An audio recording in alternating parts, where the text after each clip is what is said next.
सभी विद्यार्थियों को नमस्कार। स्वागत है आप सबका आपके अपने परिवार स्टडी तारके में। आज की परिचर्चा हम जो करने चल रहे हैं वो उत्तर प्रदेश लोक सेवा आयोग द्वारा तथा अन्य राज्यों के लोक सेवा आयोग द्वारा या जो भी परीक्षा की संस्थाएं हैं और सेंट्रल गवर्नमेंट की जो परीक्षा की संस्थाएं हैं एग्रीकल्चर से संबंधित, उनमें जो भी परीक्षाओं का कृषि विभाग से परीक्षाओं का जो आयोजन किया जाता है उसमें जो है कृषि विज्ञान की शाखा मृदा विज्ञान के चैप्टर खाद उर्वरक एवं पोषक तत्व से जो भी प्रश्न पूछे गए हैं उनमें से मैं आपको लगभग 25 से 30 क्वेश्चन सॉल्व कराऊंगा। इससे आपको अंदाज़ा लग जाए क्वेश्चन कहाँ से आते, कैसे घुमा फिरा करके आते हैं, आपको क्या पढ़ना है, क्या छोड़ना है और कौन क्वेश्चन बार बार आता है। तो आप परिचर्चा मेरे साथ अंत तक बने रहें। प्रश्न नंबर 1 क्या कह रहा है? प्रश्न नंबर 1 कह रहा है मृदा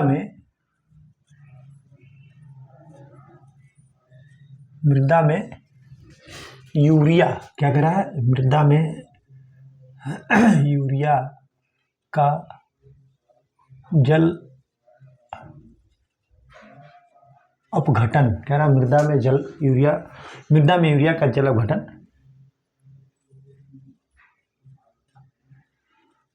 किससे प्रभावित होता है? कह रहा है मृदा में यूरिया का जल अपघटन किससे प्रभावित होता है? ऑप्शन ए कह रहा है जो है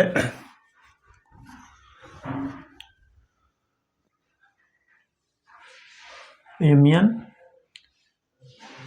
बी कह रहा है कोबाल्ट, क्या कह रहा है? कोबाल्ट, और सी कह रहा है NI, और डी कह रहा है Fe। तो मृदा में यूरिया का जल अपघटन किससे प्रभावित होता है? तो प्रभावित होता है किससे?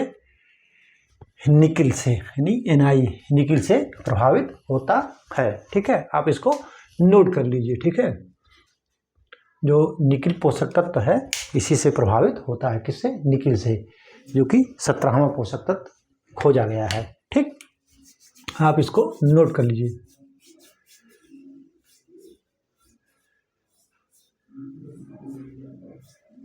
देखिए, मैं आपको लिख दे रहा हूं, आप इसको मृदा में भी पूछ सकता है कि किस मृदा में अधिक होता है, किस में कम होता है। तो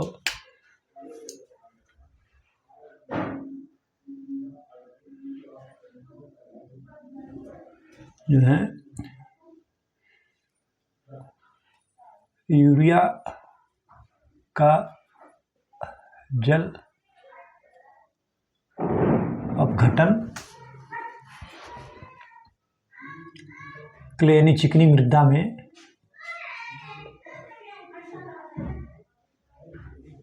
बलुई से अधिक होता है। क्या कह रहा है कि क्ले मृदा में अपघटन जो है यूरिया का जल अपघटन क्ले मृदा में बलुई मृदा की अपेक्षा जो है अधिक तेजी से होता है। ठीक है, और अम्लीय मृदा की अपेक्षा उदासीन तथा क्षारीय मृदा में अधिक तेजी से होता है। ठीक है, अम्लीय मृदा में अम्लीय मृदा की अपेक्षा उदासीन तथा क्षारीय मृदा में अधिक तेजी से होता है। और अधिक नमी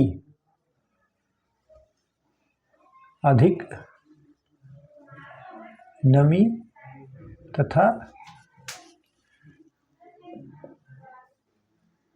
तापक्रम में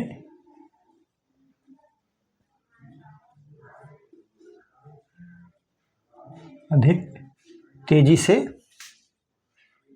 होता है। देखिए मृदा में जो क्या कह रहा है कि यूरिया का जल अपघटन, मृदा में यूरिया का जल अपघटन जो है किस तत्व के से प्रभावित होता है, तो निकिल से प्रभावित होता है। और मृदा में जो है यूरिया का जल अपघटन क्ले यानी चिकनी मृदा में बलुई मृदा से अधिक तेजी से होता है। अम्लीय मृदा की अपेक्षा पूछ लेगा इनमें से किसमें सबसे तेजी से होता है, तो अम्लीय मृदा की अपेक्षा उदासीन मृदा तथा क्षारीय मृदा में अधिक तेजी से होता है। यानी पीएच मान भी दे सकता है, वो भी पूछ सकता है कि मृदा के किस पीएच मान पे जो है यूरिया का जल अपघटन तेजी से होता है। जब आपका ये फंडा क्लियर रहेगा कि अम्लीय मृदा में कम, क्षारीय तथा उदासीन मृदा में ज़्यादा होता है, तो आप इसको कर ले जाओगे। कह रहा अधिक नमी तथा तापक्रम में अधिक तेजी से होता है। ठीक है, आप इसको नोट कर लीजिए। ठीक है,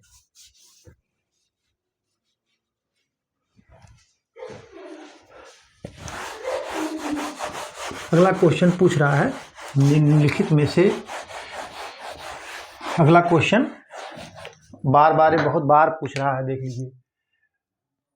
अगला क्वेश्चन पूछ रहा है कि निम्नलिखित में से कौन सा तत्व जो है आवश्यक पोषक तत्व है पौधों के लिए, तो निकिल ऑप्शन में दिया है, तो निकिल है, क्योंकि 17 है, 6 3 9 9 8 17, 6 प्राथमिक पोषक तत्व, 3 जो है द्वितीय वृहद पोषक तत्व और 8 जो है सूक्ष्म पोषक तत्व। ठीक, आप इसको नोट कर लीजिए, याद किया आपके पास होगा वो। ठीक, कह रहा है दलहनी फसलों की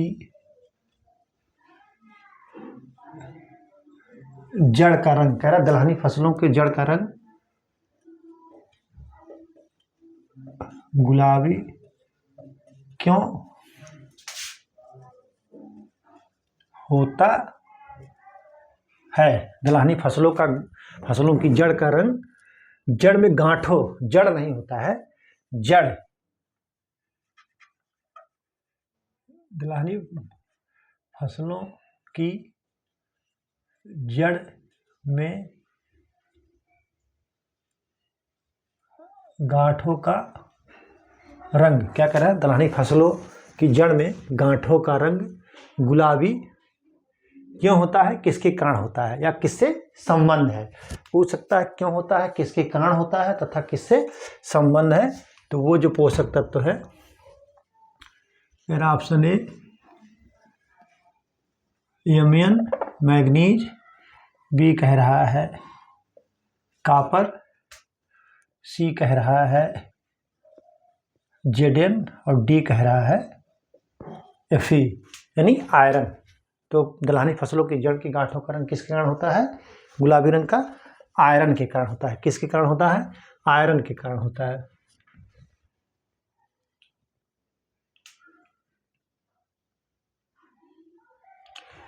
क्योंकि जो दलहनी फसलों जो है कि जड़ों में, दलहनी फसलों की जड़ों में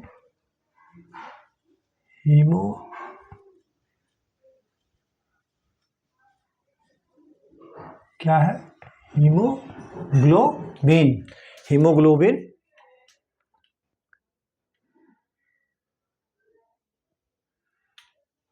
हीमोग्लोबिन हीमोग्लोबिन लेग पाया जाता है, जो उसका मुख्य कारण ही है। और हीमोग्लोबिन जो है दलहनी फसलों की जड़ों में हीमोग्लोबिन वर्णक पाया जाता है, लेग हीमोग्लोबिन। ठीक है, और हीमोग्लोबिन जो है, लेग हीमोग्लोबिन, इसका जो है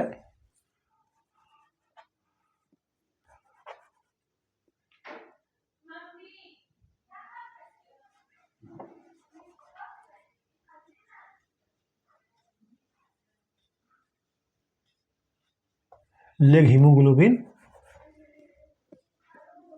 पाया जाता है। और लेग हीमोग्लोबिन किसका अवयव है? लेग हीमोग्लोबिन का मुख्य अवयव क्या है? आयरन होता है। ठीक है, मुख्य दलहनी फसलों की जड़ों में लेग हीमोग्लोबिन पाया जाता है और लेग हीमोग्लोबिन के ही कारण जो है उनकी जड़ में गांठों का रंग जो होता है वो गुलाबी या लाल होता है। और आयरन जो है, ये हिंदी है ना, आयरन जो है लेग हीमोग्लोबिन का मुख्य अवयव है। ठीक है, आप इसको नोट कर लीजिए। अब इतना अर्था दिया हूँ, अब ना याद हो आपको तो बेकार है। ठीक है,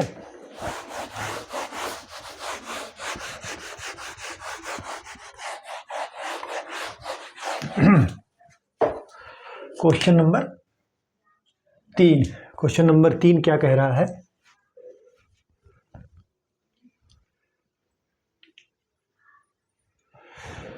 नीम की खली की धान के खेत में क्यों प्रयोग करते हैं?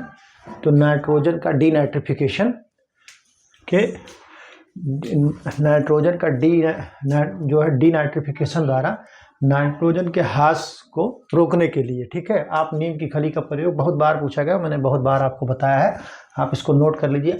जो रजिस्टर मैंने कहा बना लीजिए अलग पन्ने पे, उसी में इसको लिख लीजिए। ठीक है,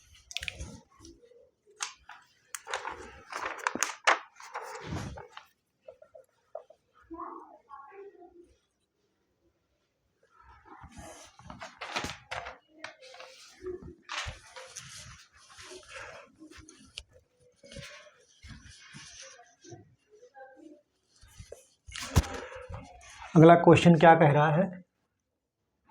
राख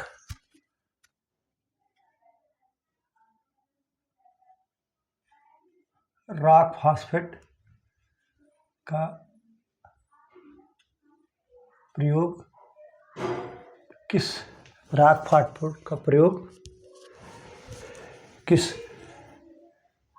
मृदा में करते हैं? कह रहा है राख फास्फेट का प्रयोग किस मृदा में करते हैं? कह रहा ऑप्शन ए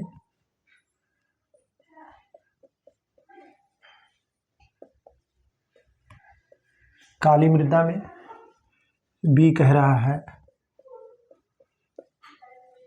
जलोढ़ मृदा में, सी कह रहा है लैटराइट मृदा में, और डी कह रहा है जो है कैलकेरियस मृदा में। किसमें? कैलकेरियस मृदा में। ठीक है, रॉक फास्फेट का प्रयोग जो करते हैं वो लैटराइट मृदा में करते हैं। और इस तरीके की अगर ना रहे तो अम्लीय मृदा लिखेंगे, अम्लीय मृदा में प्रयोग करते हैं, अम्लीय मृदा में प्रयोग करते हैं। रॉक फास्फेट का प्रयोग किस मृदा में करते हैं? इस जब वर्गीकरण करके रहेगा तो लैटराइट में, और क्षारीय अम्लीय उदासीन रहेगा तो अम्लीय मृदा में। ये दो ऑप्शन बन सकते हैं, दोनों में आप इसको नोट कर लीजिए। ठीक है,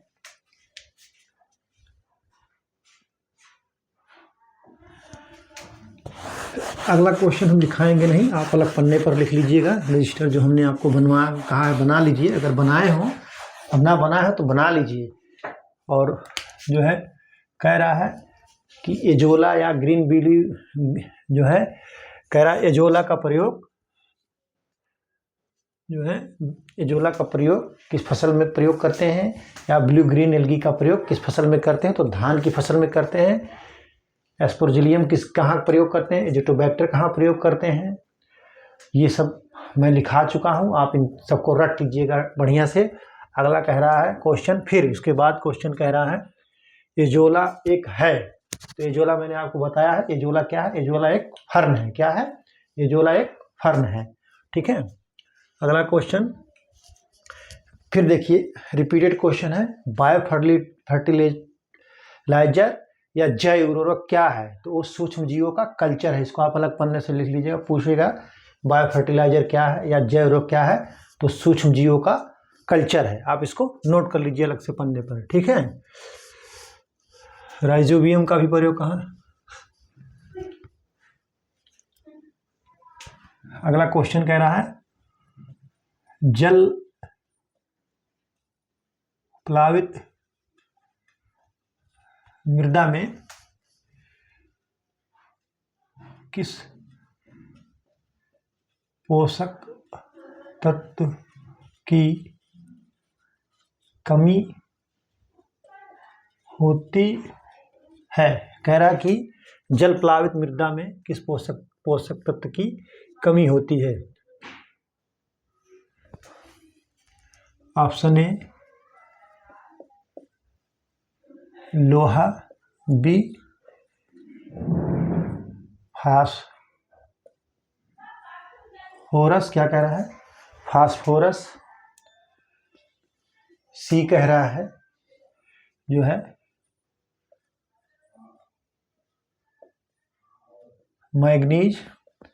डी कह रहा है जस्ता, जिसको जिंक भी कहते हैं। तो जल प्लावित मृदा में जो है जस्ता की कमी होती है, सुलभ जलता जस्ता जो है ये कमी होती है इसकी। ठीक है, आप इसको नोट कर लीजिए।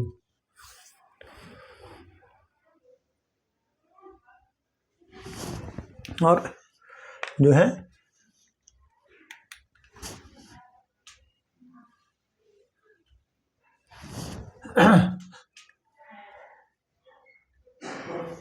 ये आप इसको नोट कर लीजिए। हो गया।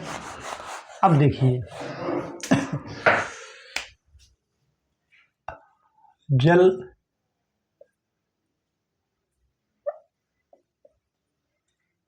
प्लावित मृदा में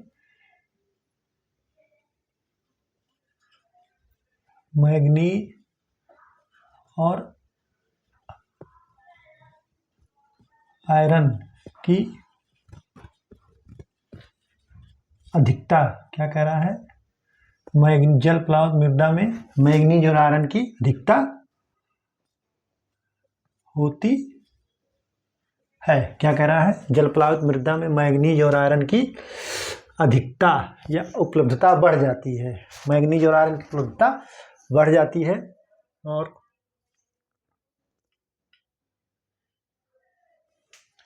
जहां पर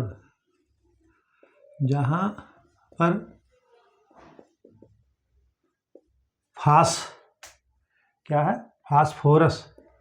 फास्फोरस की अधिकता होती है, जहां पर फास्फोरस की प्रचुरता होती है, वहां पर भी जिंक कम पाया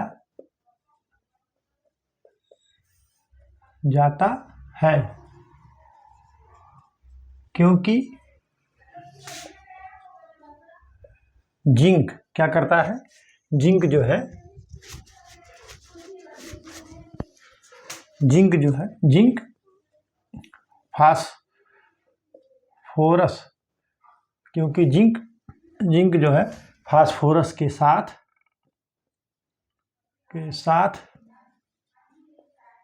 क्रिया करके जिंक फास्फेट का निर्माण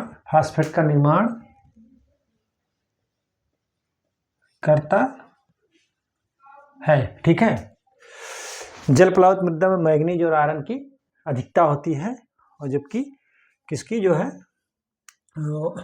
जस्ते की कमी होती है। यहाँ पर जहाँ पर फास्फोरस की प्रचुरता होती है वहाँ पर जो है जिंक यानी जस्ता की कमी पाई जाती है, क्योंकि ये जस्ता क्या करता है, जिंक क्या करता है कि फास्फोरस के साथ अब क्रिया करके वो जिंक फास्फेट का निर्माण करता है। आप इसको नोट कर लीजिए, ये सब क्वेश्चन पूछने जाने लायक है। ठीक है, आप इसको लिख लीजिए।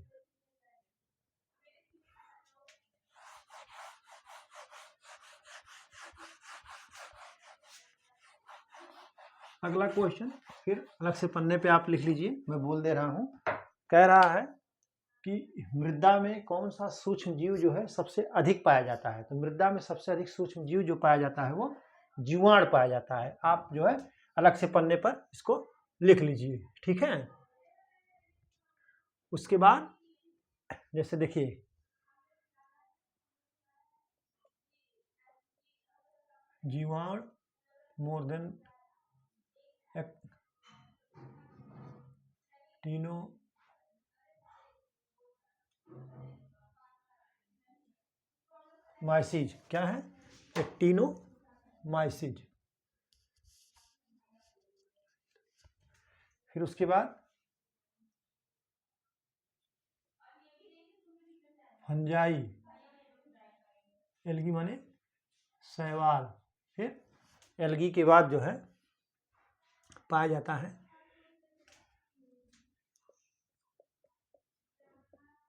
निमोटोड, निमोटोड और प्रोटोजोआ।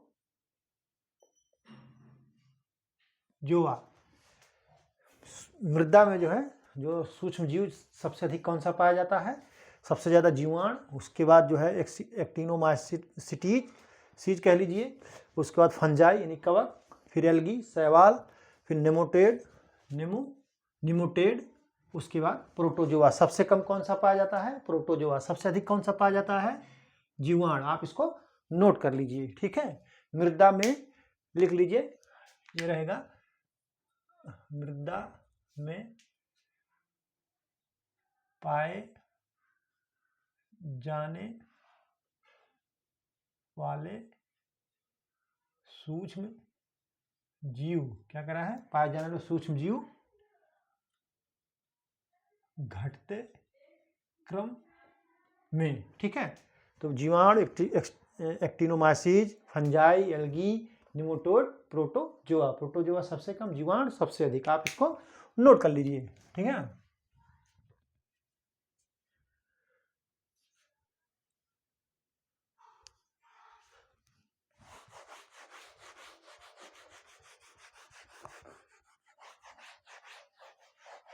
Question number 6।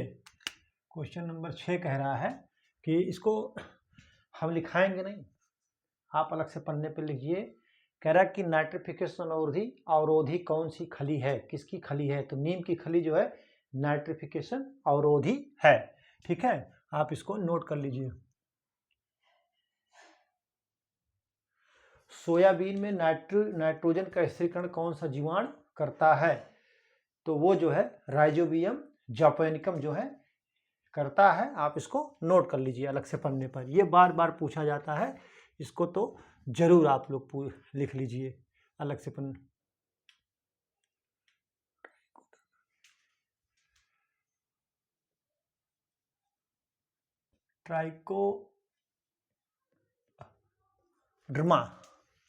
ट्राइकोडर्मा ब्रीडी कह रहा है, ट्राइकोडर्मा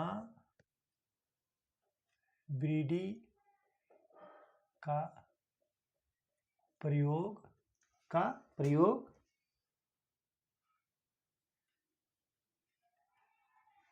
चने में किसकी रोकथाम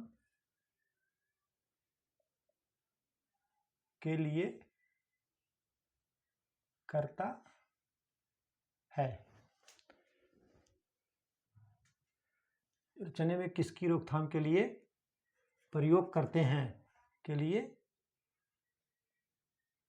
प्रयोग करते हैं। ठीक है, कह रहा है ऑप्शन ए झुलसा रोग, बी उकठा, कह रहा है झुलसा रोग, फिर बी कह रहा है उकठा रोग, और सी कह रहा है रस्ट, कह रहा है सी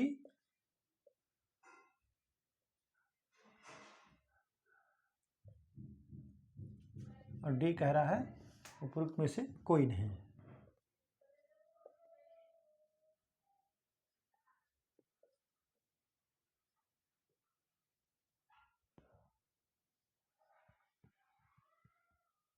ठीक, ट्राइकोडर्मा विरिडी का प्रयोग चने में किसकी रोकथाम के लिए किया जाता है? तो वो किया जाता है किसके लिए? ये उकठा रोग के लिए। किसके लिए? उकठा रोग के लिए प्रयोग किया जाता है। उकठा रोग की रोकथाम के लिए प्रयोग किया जाता है। ये क्या किया जाता है? इसका जो है 4 ग्राम प्रति किलोग्राम बीज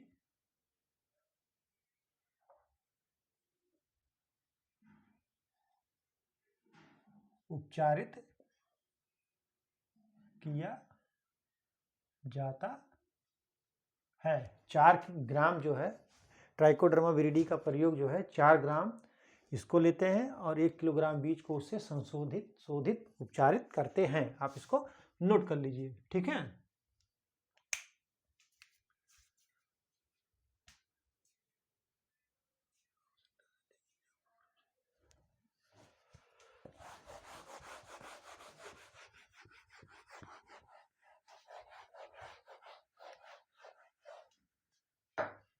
क्वेश्चन नंबर 7। क्वेश्चन नंबर 7 कह रहा है आवश्यकता से अधिक उपयोग, आवश्यकता से अधिक उपयोग, कह रहा है आवश्यकता से अधिक उपयोग मुख्य रूप से संबंधित है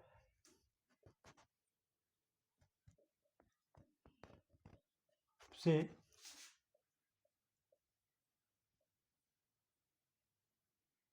संबंधित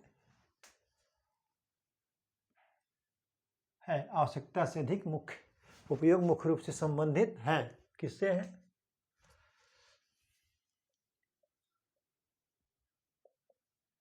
जिंक से,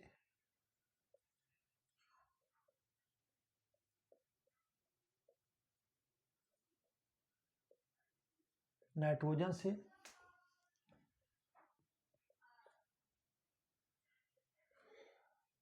पोटास से, फास्फोरस से। तो कह रहा है आवश्यकता से अधिक उपयोग मुख्य रूप से संबंधित है, तो वो पोटास से है। किससे है? पोटास से है। इसको लग्जरी कंजप्शन भी कहते हैं कि लग्जरी कंजप्शन जो है किससे संबंधित है? क्या लग्जरी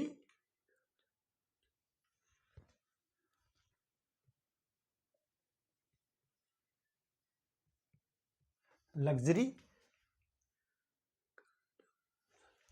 लग्जरी कंजम्पशन,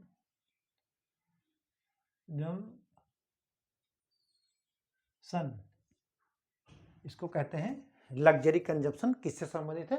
तो पोटास से संबंधित है। आवश्यकता से अधिक उपयोग मुख्य रूप से संबंधित है, तो पोटास से संबंधित है।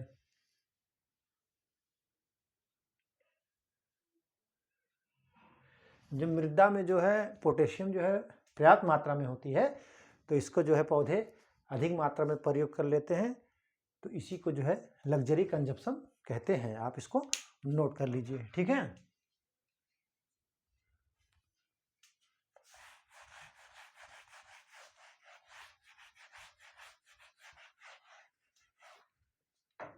Question number 8।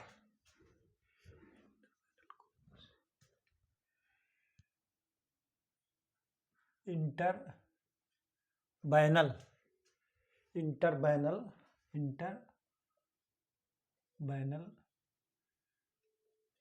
क्लोरोसिस। क्या कह रहा है? इंटरबैनल क्लोरोसिस किस तत्व की कमी से होता है? कह रहा है इंटरबैनल क्लोरोसिस किस तत्व की कमी से होता है या होती है? कह रहा option A zinc, B copper, C manganese, D iron, जिसको कहते हैं Fe। किसकी कमी से होती है? तो इंटरबैनल क्लोरोसिस किसकी कमी से होता है? तो आयरन की कमी से होता है। आप इसको नोट कर लीजिए, ठीक है।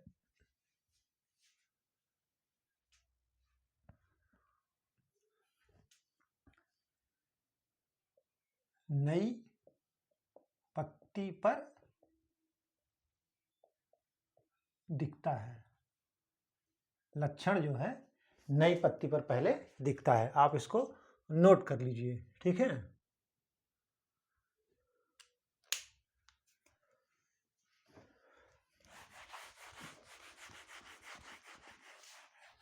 ये सब बहुत ही महत्वपूर्ण क्वेश्चन है। आप इसको नजरअंदाज मत करिएगा, अन्यथा पछताना पड़ेगा आपको, ठीक है। रंध्र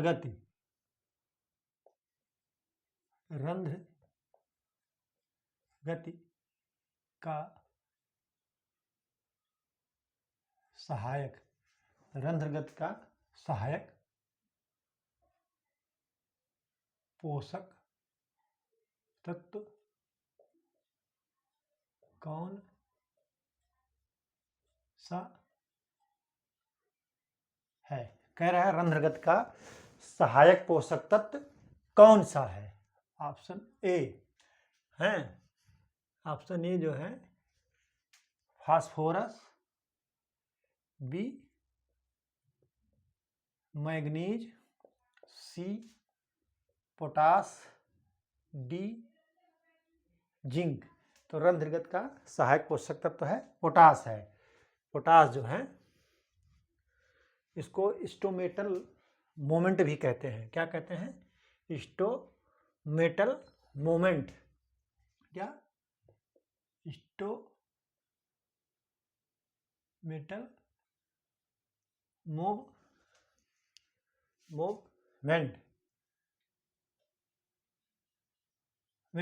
भी जो है इसी से संबंधित है। किससे?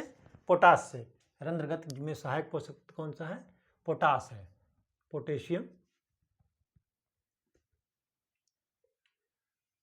देखिए कह रहा है रंध्र का खुलना तथा बंद होना, रंध्र का खुलना व बंद होना पोटेशियम तथा हाइड्रोजन। क्या कह रहा है? पोटेशियम तथा हाइड्रोजन आयन पर निर्भर करता है। क्या कह रहा है? रंध्र का खुलना व बंद होना पोटेशियम तथा हाइड्रोजन आयन पर निर्भर करता है। आप इसको नोट कर लीजिए, ठीक है।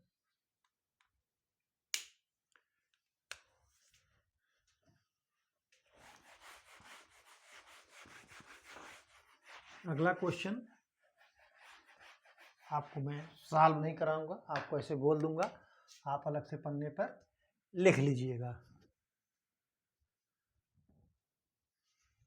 जिंक की उपलब्धता बढ़ जाती है कब? जब उसे नाइट्रोजन युक्त उर्वरकों में मिला करके प्रयोग करते हैं, फास्फोरस के साथ नहीं। जो है नाइट्रोजन युक्त उर्वरक के साथ मिला करके जब प्रयोग करते हैं तो जिंक की उपलब्धता बढ़ जाती है। ठीक है, कह रहा है मूंगफली की खली, क्या कह रहा है, मूंगफली की खली में कितना प्रतिशत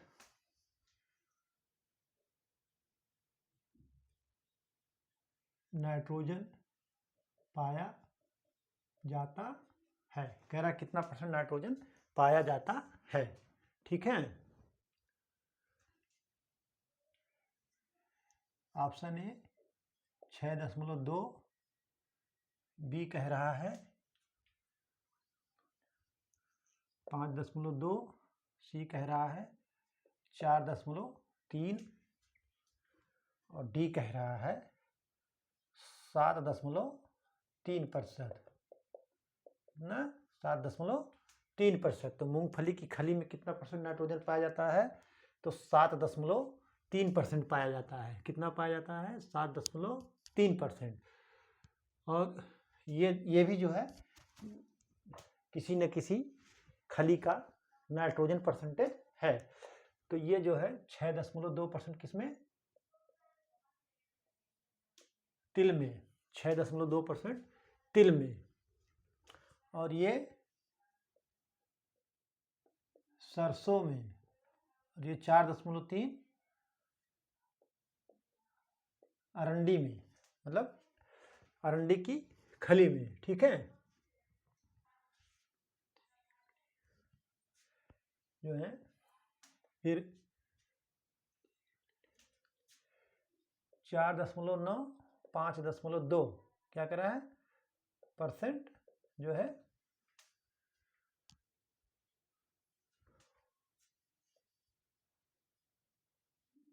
अलसी की खली में, ये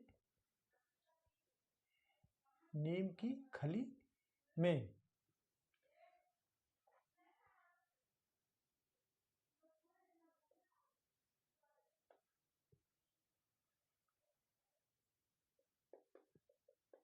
ठीक, ये तो सरसों की खली में, अरे मूंगफली की खली में है ही। ये जो है इनको आप याद कर लीजिए, कभी कभी पूछ लेता है। ठीक है, देखिए सबसे अधिक किसमें मिल रहा है? मूंगफली की खली में। सबसे अधिक नाइट्रोजन किसमें मिला है? मूंगफली की खली में। उसके बाद सरसों की खली में। ठीक है, आप इसको नोट कर लीजिए। ठीक है,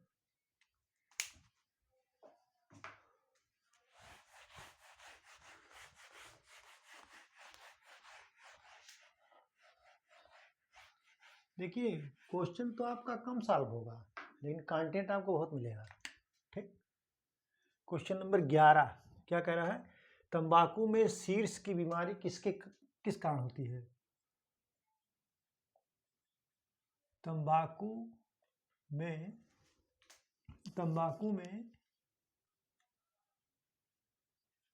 शीर्ष की बीमारी, क्या कह रहा है? तंबाकू में शीर्ष की बीमारी किसके कारण होती है? ठीक है, तंबाकू में शीर्ष की बीमारी किसके कारण होती है? कह रहा है कॉपर की कमी से, क्या कह रहा है? कॉपर की कमी से,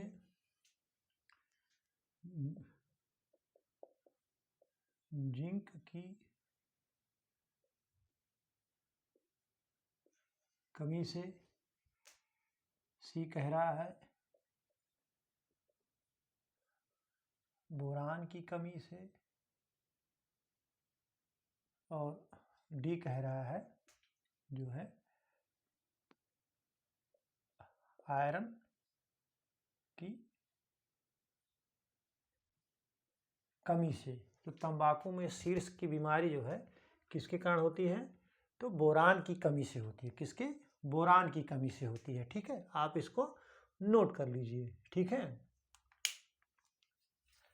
मैं आपको जो है कुछ फसलों में, पौधों में जो है कुछ बीमारियां जो पाई जाती हैं पोषक तत्व की कमी के कारण, उनको मैं आपको लिखा दे रहा हूँ। आप जो है उसको लिख लीजिए और रट लीजिएगा अच्छी तरीके से। आप जो है कह रहा है फसल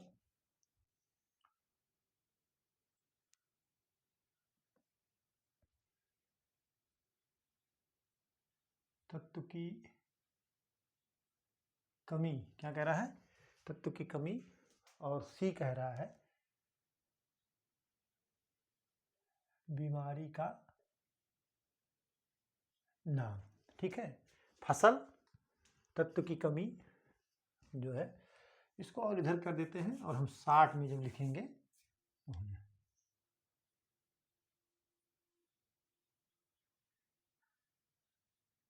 तत्व की कमी। ठीक है, फसल तंबाकू का शीर्ष रोग तो अभी बता दिया कि बोरान की कमी से। मटर, फसल मटर, मटर जो है मैग्नीज, क्या है?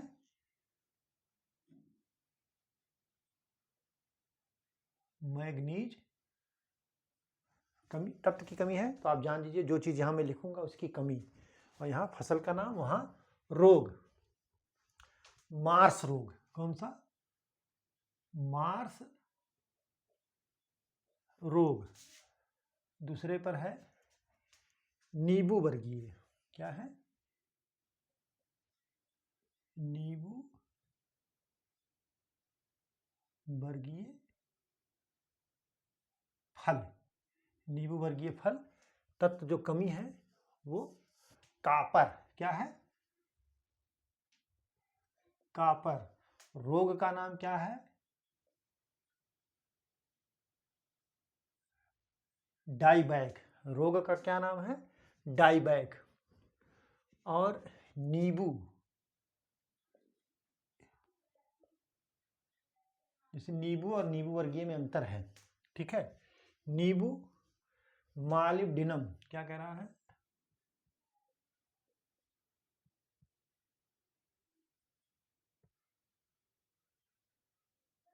मालिब्डिनम की कमी से क्या होगा?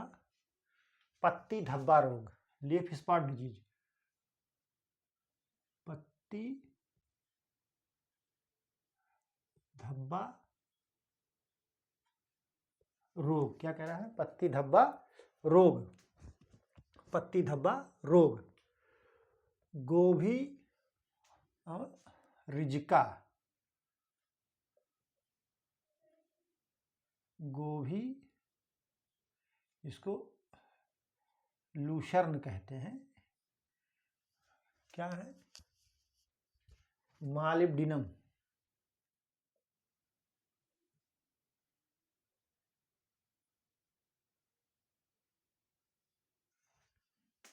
विहप्टल रोग, कौन सा रोग होता है? वो होता है वहिप्टल रोग।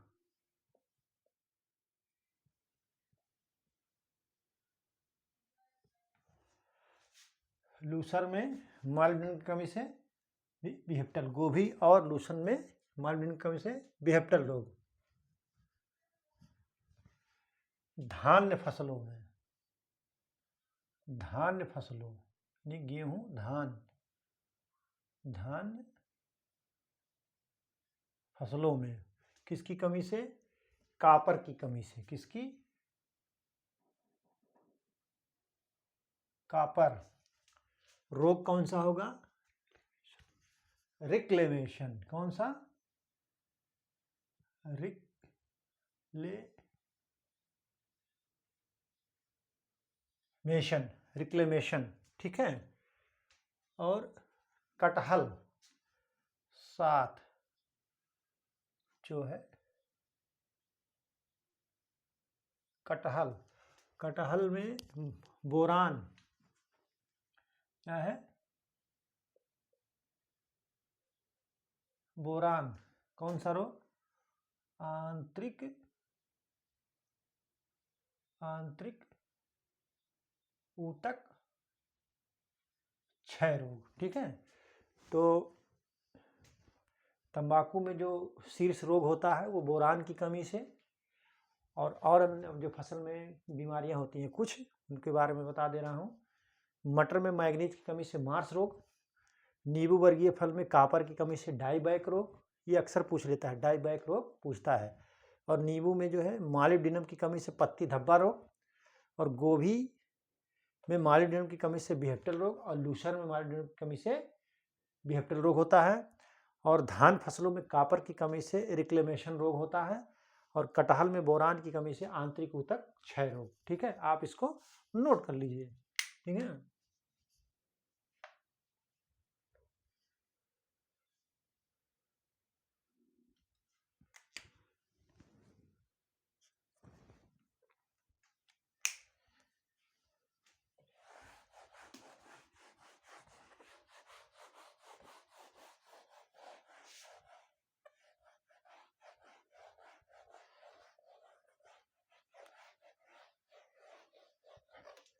Question number 13।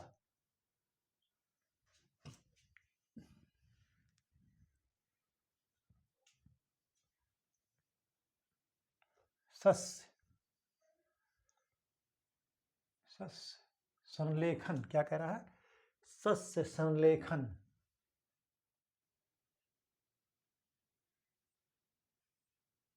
जिसको इंग्लिश में कहते हैं क्रॉप लॉगिंग। क्या कहते हैं? क्रॉप लॉ क्या है? Crop logging. क्रॉप लॉगिंग किसे कहते हैं? ठीक है, क्रॉप लॉगिंग किसे कहते हैं? तो इसका मैं सब मल्टीपल का चॉइस नहीं दूंगा, आप उसको रट लीजिएगा। केवल इसका आंसर मैं एक लाइन में लिख दे रहा हूं।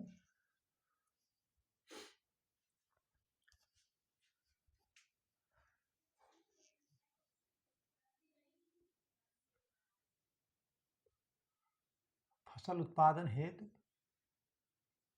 क्या कह रहा है? फसल उत्पादन हेतु पौधों की पोषक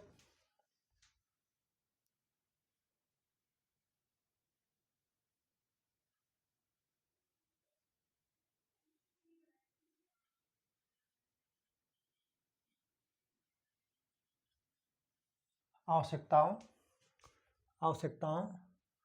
को जानने के लिए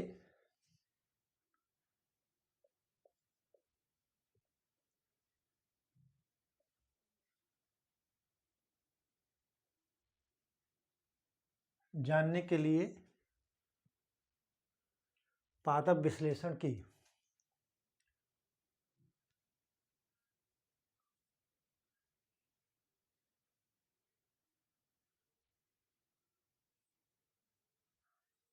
ठीक है, इसका ही है, क्रॉप लॉगिंग ही है। फसल उत्पादन है पौधों की पोषक आवश्यकताओं को जानने के लिए पादप विश्लेषण की जो है इसको सस्य संलेखन कहते हैं। ठीक है, आप इसको नोट कर लीजिए, मैं आगे आपको बताता हूँ।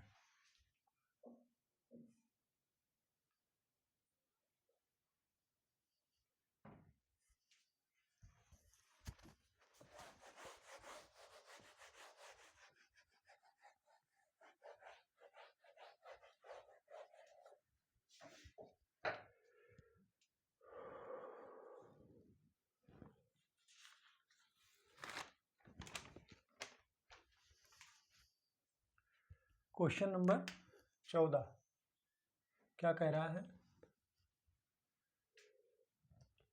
सही सुमेलित कीजिए। सही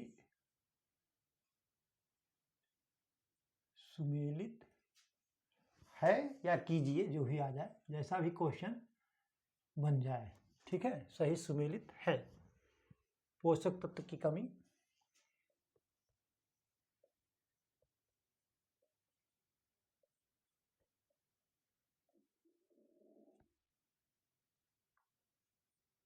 कह रहा है पोषक तत्व की कमी और सूचक पौधे,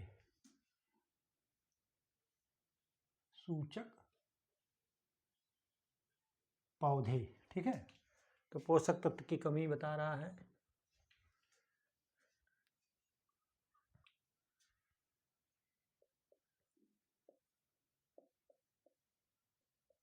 नाइट्रोजन,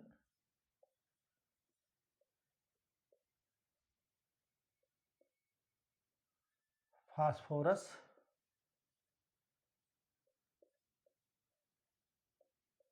पोटास,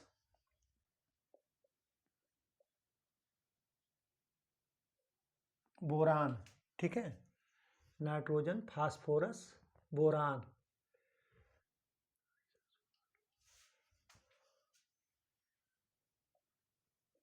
राई,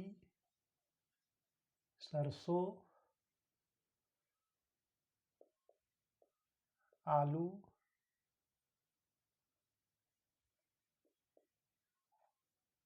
फूल गोभी, चुकंदर। क्या कह रहा है? राई, सरसों, फूल गोभी, चुकंदर।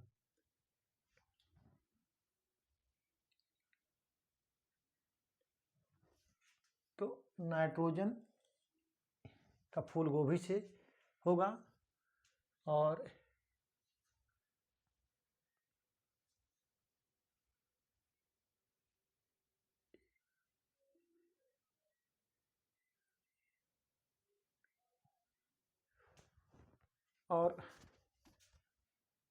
राई सरसों का फास्फोरस से होगा और आलू का जो होगा वो पोटास। आलू पोटास का सूचक है और बोरान चुकंदर। ठीक है, ठीक, आप इसको नोट कर लीजिए। ये जो है पोषक तत्व की कमी है और सूचक पौधे हैं। नाइट्रोजन का सूचक फूल गोभी, बटनी, फास्फोरस राई सरसों, पोटास आलू, बोरान चुकंदर। ठीक है, आप इसको नोट कर लीजिए। ठीक है,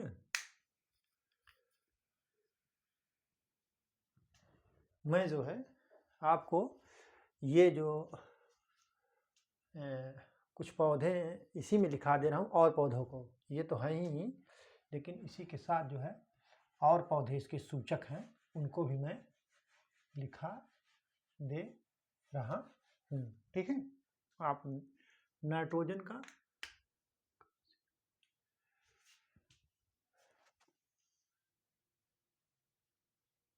सिट्रस, मक्का कह रहा है, सिट्रस मक्का, सिट्रस मक्का,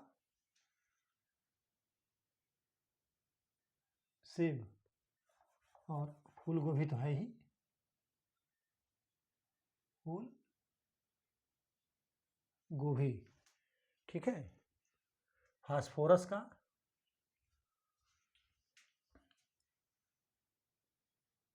मक्का, जौ, टमाटर,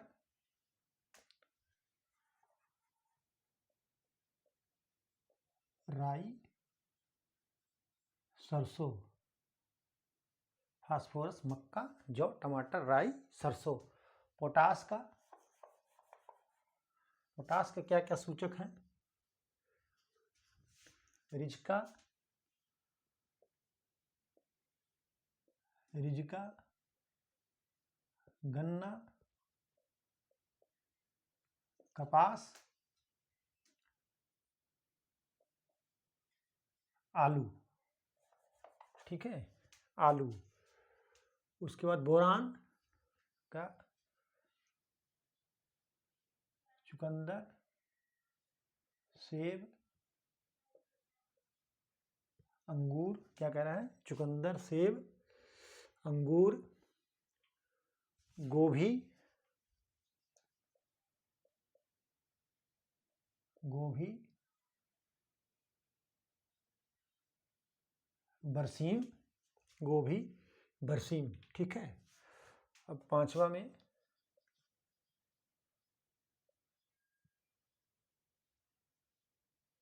क्या है? कैल्शियम। कैल्शियम के सूचक कौन कौन सा है? रिजगा, बरसीम, दलहनी फसल। रिजका, बरसीम, दलहनी फसल, दलहनी फसल सल्फर की भी है, ठीक है। मैग्नीशियम 6,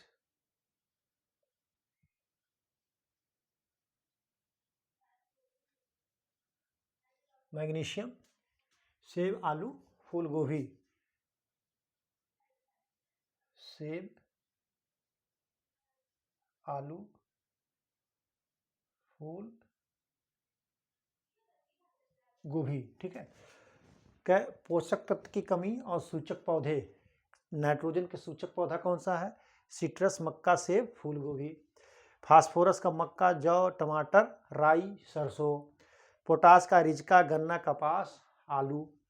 बोरान का चुकंदर, सेब, अंगूर, गोभी, बरसीम। कैल्शियम का रिजका, बरसीम, दलहनी फसलें, मूंगफली भी है। मैग्नीशियम, सेब, आलू, अरे फूल गोभी। ये जो है इनमें पोषक तत्व के जो सूचक प्लांट ये हैं, आप इसको नोट कर लीजिए, ठीक है।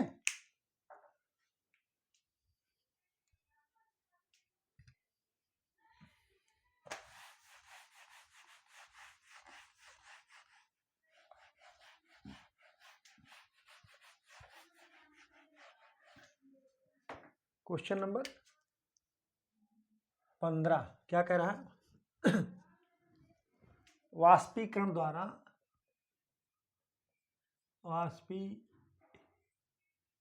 क्या कह रहा है? वाष्पीकरण द्वारा अमोनिया की हानि होती है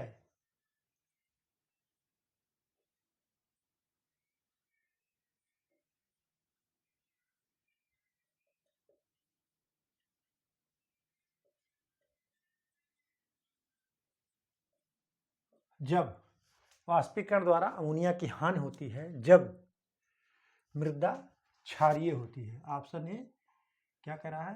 मृदा क्षारीय होती है। बी कह रहा है, क्या कह रहा है बी? तापक्रम अधिक होता है। तापक्रम अधिक होता है। और सी क्या कह रहा है? सी कह रहा है यूरिया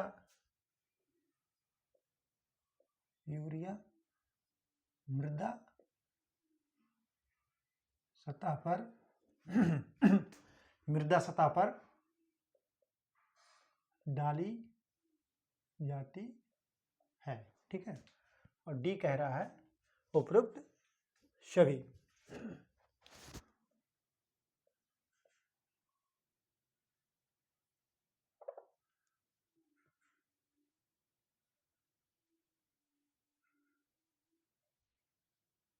सभी सही है, ठीक है। तो वाष्पीकरण द्वारा अमोनिया की हानि होती है जब, देखिए मृदा क्षारीय होती तब भी होती है, तापक्रम अधिक होगा तो होगा ही वाष्पीकरण द्वारा अमोनिया का हानि, यूरिया मृदा सतह पर डाली जाएगी तब भी होगी। तो इस तरीके से उपरोक्त सभी सही है, आप इसको नोट कर लीजिए, ठीक है।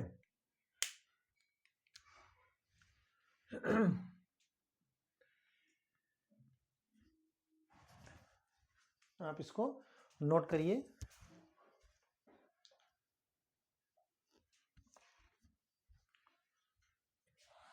अगला क्वेश्चन है, हम जो है लिखाएंगे नहीं, आपको बता दे रहे हैं। पूछ रहा है कि निम्नलिखित में से कौन आवश्यक पोषक तत्व है? तो उसमें निकिल ऑप्शन में है, ठीक है। कह रहा है सिलिका, वेनेडियम, सोडियम और निकिल। तो निकिल जो है आवश्यक पोषक तत्व है, और इसमें एक सोडियम है। सोडियम जो है लाभदायक पोषक तत्व तो है लेकिन अनावश्यक है, आवश्यक पोषक तत्व नहीं है। कभी कभी क्वेश्चन पूछ लेता है कि निम्नलिखित में से कौन सा ऐसा पोषक तत्व है जो पौधों के लिए लाभदायक तो है लेकिन आवश्यक नहीं है या अनावश्यक है, तो वो होगा आपका सोडियम। कौन सा होगा? सोडियम, और इसमें ऑप्शन ये हो जाएगा जो भी मैंने बताया हूँ, और निकिल जो है आवश्यक सूक्ष्म पोषक तत्व है। ठीक है, आप इसको नोट कर लीजिए। ठीक है,